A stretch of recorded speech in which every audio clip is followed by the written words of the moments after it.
Hey, today I wanted to talk about something very exciting I did for my practice. I finally shut down my panel, which means that about 5.5 years after I started my practice, I'm no longer accepting any new patients. Honestly, I should have made this change months ago, but let me tell you and walk you through why I finally decided to shut my panel down and a lot of back and forth that I decided to make this decision on. Any one of you guys who start your own practice, or maybe you're thinking of starting your own practice, it's a wonderful thing. I absolutely love what I do. But there comes a time when people want to see the boss. They want to go straight to the manager. And whether you want to call them a male Karen or a Karen, some people, not everyone, but some people will have this attitude. I had a guy come in on Friday, 30-year-old guy, no health problems.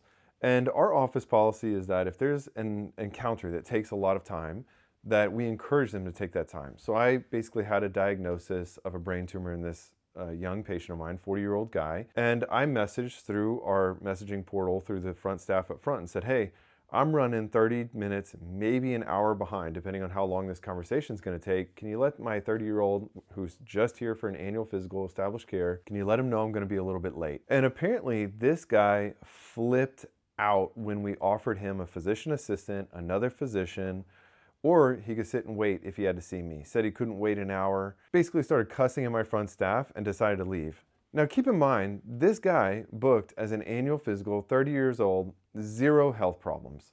And I'm all for it. You book for a physician, you get a physician, no worries. But at the same time, a physician assistant arguably could have done a 30-year-old annual physical and done it fairly well if this person truly had zero health issues. The other physician that I work with could have also done it very well and could have helped this guy out.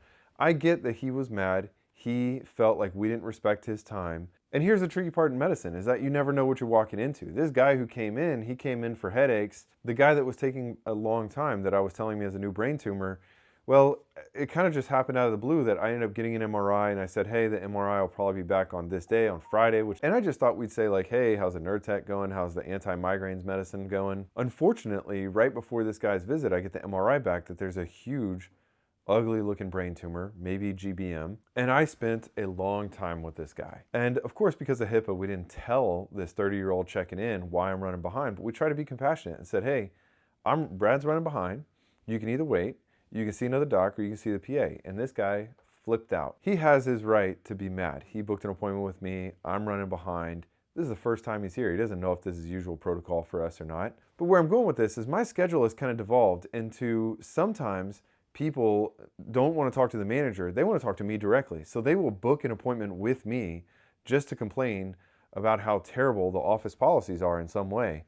I'm always welcome for feedback. I love feedback. But if you're just going to fill up my schedule with complaint after complaint after complaint, no, we have an office manager for that now. There's a method to deal with those complaints. If it's something egregious, sure, bring it to my evaluation. But the fact that you didn't like the way our water tastes from our water filter, that doesn't need to be brought to my attention. That can go to the office manager. And yes, that was a real complaint, by the way, from one patient. Another video that I'm going to talk about in the future is going to talk about marketing and getting the patient that we want, and that's a whole separate issue. It came time, though, that I realized I had to shut down my panel. People are waiting 3+ months, sometimes 4 months if I'm really busy, to see me.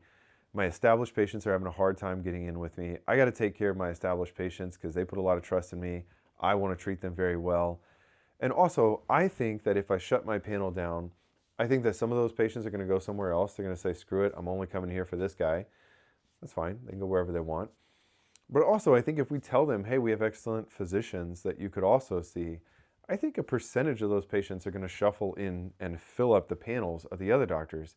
If my panel is like overly full and I'm trying to grow 2 other doctors that we just hired, if I'm trying to grow their panel, it doesn't make sense for me to continue taking on new patients, booking 4 months in the future when they have same-day availability. It is a blessing. I love that I've gotten so busy, and I love that people are posting online such positive things about me. But I think that there's a lot deeper level of what's going on here.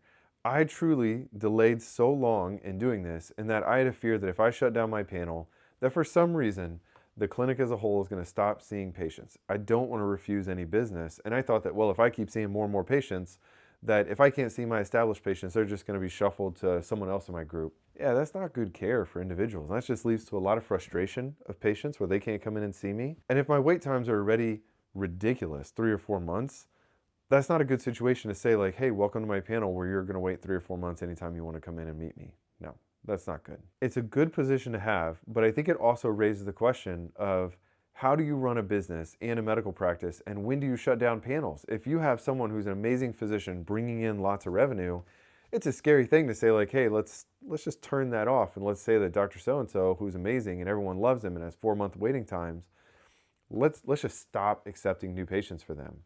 Because then you wonder, oh, how many of those patients are going to go to my competitor? It's a little bittersweet, and I'll update you guys on how it goes. I'm going to give it a 2 to 4 week trial to see how things go shutting my panel down.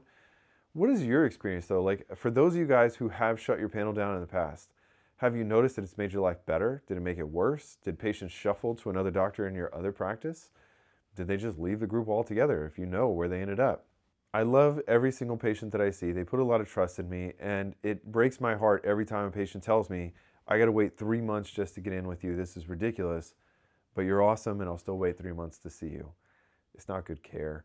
I do love the colleagues that end up caring for them in my office, but I want to change my schedule to be more available to those individuals that put a lot of trust in me. I got to say though, honestly, I am feeling a little bit nervous that maybe these patients that are coming to me, they're going to go somewhere else, and they're not going to end up being in our group as a whole.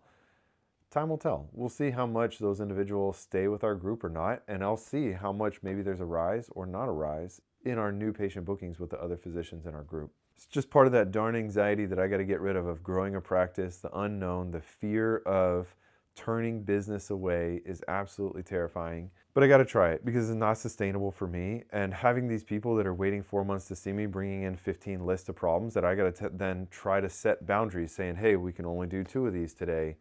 It's exhausting. And it's not the way that I want to spend my days whenever I am seeing patients. I already have a lovely panel. I'm just going to keep it at that for now. All right, those of you guys who have shut down your panel, let me know how it turned out for you below. Next video, I'm going to have a long rant about marketing and what I would recommend for marketing. Preparing that one for you guys, so look forward to that next time. See y'all later.